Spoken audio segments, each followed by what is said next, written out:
प्रणाम गुरुजी। गुरुजी, मेरा मन जीव जंतु पशु पंछियों की सेवा में ही ज्यादा लगता है। मैं अपनी हाँ कमाई का बहुत ज्यादा हिस्सा इसी पुण्य में हाँ लगाता हूँ। बहुत अच्छा, बहुत अच्छा है। अहंकार रहित होकर सेवा की जाए तो भगवान की ही प्राप्ति हो जाती है, क्योंकि हर पक्षी पशु के रूप में भगवान ही है। नामदेव जी महाराज कुत्ते में भगवान को देखो प्रकट किया ना। भगवान एक बार श्री एकनाथ जी महाराज गंगोत्री से गंगा जल लेकर बहुत से भक्तों के साथ रामेश्वर चढ़ाने जाते थे। प्राय भक्त लोग ऐसा करते हैं कि गंगोत्री से गंगा जल लेकर रामेश्वर में चढ़ाते हैं कांवर में लेके। ऐसे ही वो जा रहे थे। जब रामेश्वर जी के पास पहुंचने वाले थे तो देखा एक गधा प्यास से तड़प रहा है, मतलब ऐसा दिखाई दे रहा है। तो उन्होंने विचार किया कि रामेश्वर जी में तो सब जल चढ़ाते हैं और ये प्यासा इसे कोई पिलाएगा नहीं। गंगोत्री से लाए थे रामेश्वर जी के लिए, नजदीक गए और गोद में गधे का सर लिया और हर हर महादेव करके पूरी गंगा जली उसे। जे ही गंगा जली पिया तो और जो साथी थे सब हंसने लगे। यार मतलब इतनी मेहनत करके वहां से लाए और पास ही आ चुके थे रामेश्वर के, वहां नहीं चढ़ा, एक गधे को पिला दिया। वो तो रामेश्वर जी गए और वहां रामेश्वर आ गए। गधे को जे ही गंगा जल पिलाया तो भगवान उठ के बैठ गए, बोले मैं ही था, तुम्हारे को देख रहा था कि तुम केवल मूर्ति में ही मुझे समझते हो या सब जीवों में भी मुझे समझते हो। तुम्हारी इस दया से मैं द्रवित होकर यहीं प्रकट हो गया, क्योंकि कण कण शिव है। तो एक गधे से ही भगवान प्रकट हो गए। तो पशु पक्षियों की सेवा भगवान की सेवा, पर अभिमान न करे। भाव ऐसा रखे कि भगवान ने मुझे ये सेवा दी है और सेवा लायक बनाया है, बस। और इसका प्रचार प्रसार न करे। प्रचार प्रसार करने से सेवा का जो सुकृत होता है वो नष्ट हो जाता है।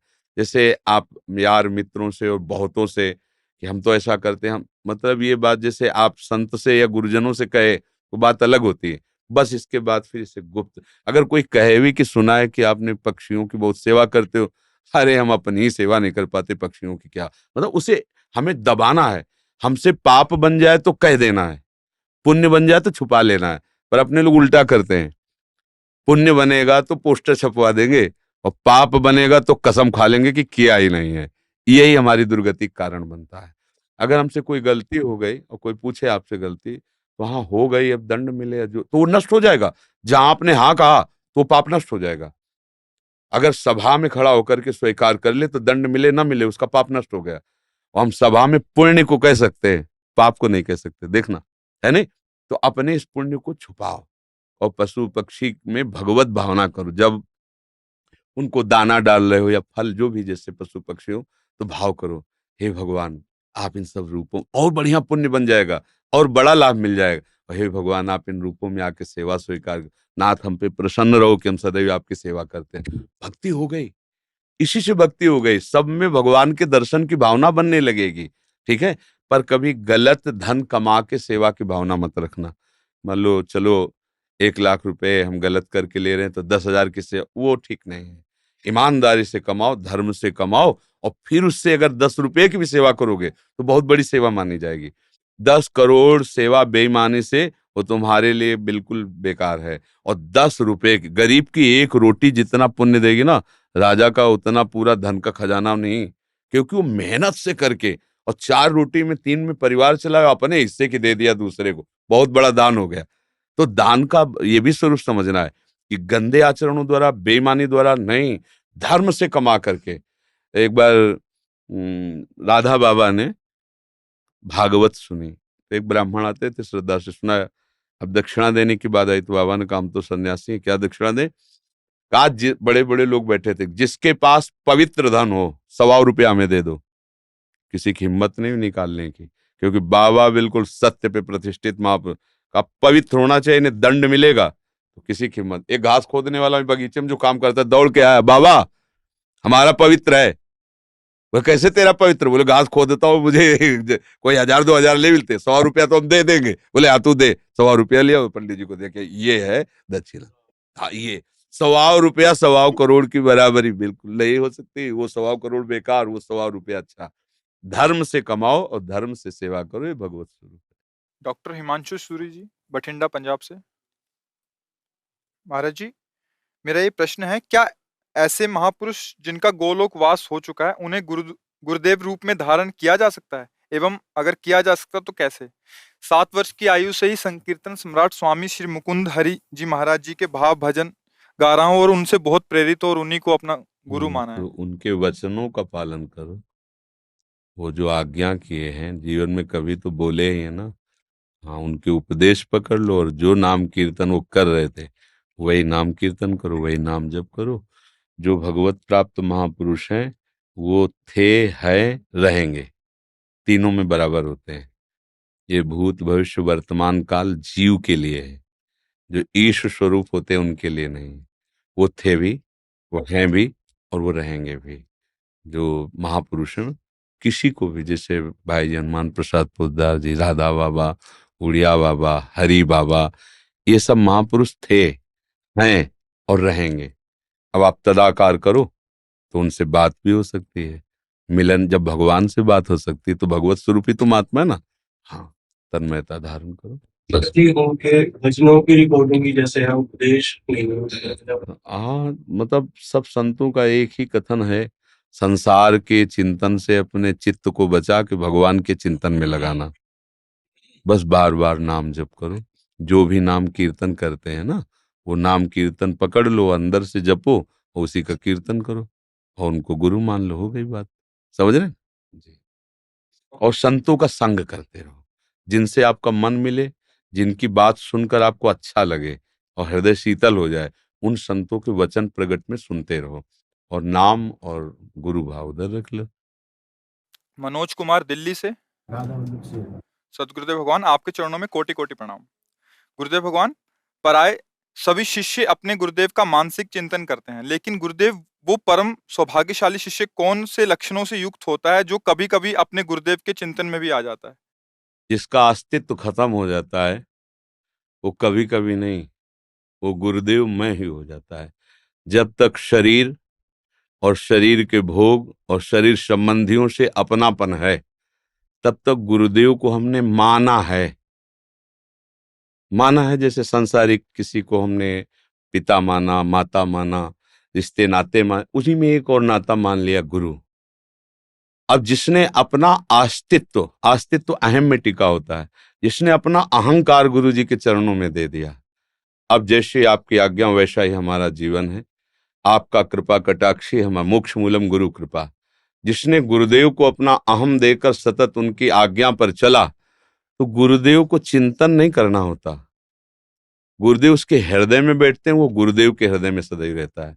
भगवान अपनी भक्ति के लिए कहते हैं, साधु हृदय हम, साधु नाम हृदय। मैं उनका हृदय हो जाता हूँ, वो मेरा हृदय हो जाते हैं। और सही पूछो तो वो गुरु स्वरूप ही हो जाता है। सच्चा शिष्य वही जो गुरु स्वरूप हो गया।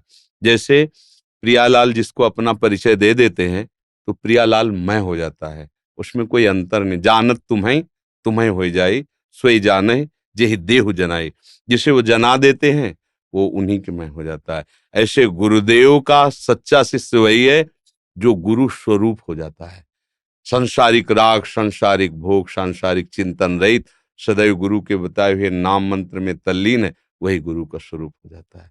गुरु निष्ठा, नाम निष्ठा, धाम निष्ठा, इष्ट निष्ठा, ये बड़ी दुर्लभ बातें हैं, किसी बिरले के हृदय में आती हैं।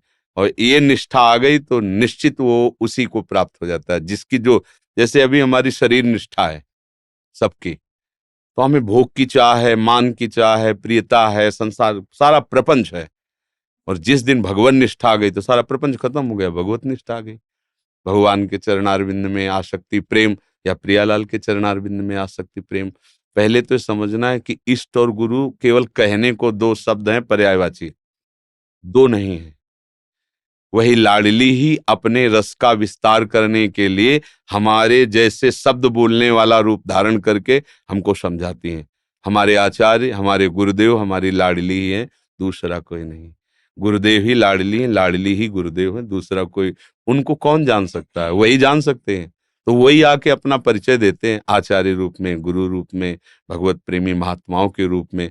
देखने को ढांचा पंच भौतिक होता है, अंदर हृदय सिंहासन पर युगल सरकार विराजमान होते हैं, वही अपना विस्तार करते रहते हैं। समझ में आ रहा है ना?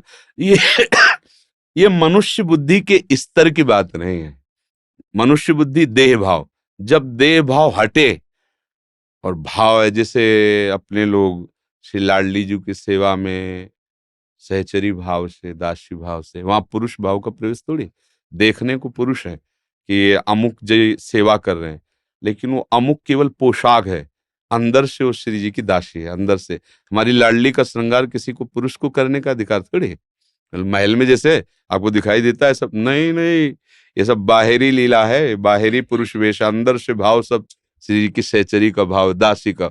उसी भाव को प्राप्त कर लेना निष्ठा कही जाती है। अभी हम सब देह भाव में जब विचरण करते हैं तो बात दूसरी रहती है। जब भाव देह में विचरण करते हैं, समझ अंतर है। देह भाव में विचरण करना और भाव देह में विचरण करना बिल्कुल अंतर है। एक है पार्थिव त्रिगुणमयी माया का रचा हुआ, और एक है भाव में चिदानंदमय। हमारी प्यारी जू और प्यारे जू कोई पांच भौतिक शरीर वाले थोड़ी है, चिदानंद में प्रेम बपो। बड़े बड़े आचार्य जब लाडली जी के रूप का वर्णन करना चाहते हैं तो हार कर कहते, तेरो रूप कहत नहीं आवे, जय श्री हरिवंश कछुक जस गावे।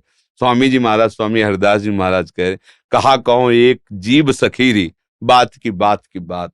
मैं कैसे वर्णन करूं, जीव तो एक है पर ये तो बात की बात है, इसे कैसे वर्णन करूं, कैसे? ये कौन बात जो अबहीं और अबहीं और अबहीं और है। प्रतिक्षण वर्धमान लाडली का सौंदर्य जो देखा उससे और बढ़ रहा है, और बढ़ रहा है, और कैसे लिखा जा सकता है? तो इन पार्थिव नयनों में केवल देखने की सामर्थ प्रकृति रचना की है। लाडली लाल के देखने की सामर्थ्य इन्हीं नेत्रों में लाडली लाल देते हैं।